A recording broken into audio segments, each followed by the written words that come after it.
अस्सलाम वालेकुम वीवर्स, अल्लाहुम्मा सल्ली अला मुहम्मद व आले मुहम्मद।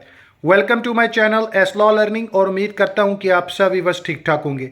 आज इस वीडियो के जरिए फेडरल बोर्ड रेवेन्यू की जानिब से एक लेटेस्ट न्यूज़ अपडेट 15 अक्टूबर 2025 बरोज़ बुध को एक लेटेस्ट अपडेट्स जारी की गई है, जिसके मुताबिक तमाम पाकिस्तानियों को खबर दी जाएगी जो लोग अपनी इनकम जो है वो टैक्स रिटर्न फाइल सबमिट नहीं करवा पा रहे, पोर्टल्स पर कुछ अपडेट्स नहीं हो पा रही, यानी कि फाइल में कुछ कमी पेशी हो रही है और डेटा जो है वो अपलोड नहीं हो रहा। इन तमाम चीज़ों को मद्देनजर रखते हुए अभी हाल ही में फेडरल बोर्ड रेवेन्यू की जानिब से एक लेटेस्ट डिसाइडमेंट किया गया है, एक लेटेस्ट फैसला किया गया है, जिसके मुताबिक जो सेक्शन 2025-26 का है इनकम टैक्स का, और आप सबको अपडेट कर दूं, इसमें लास्ट डेट जो है वो फाइल रिटर्न की एक्सटेंड करके 31 अक्टूबर 2025 डेट जो है रेवेन्यू बोर्ड ने कर दी है। तमाम वीवर्स जो है अपनी फाइलिंग के हवाले से मामलत को हतमी शक्ल दें और अपने सारे मामलत को जो है फाइनल करें।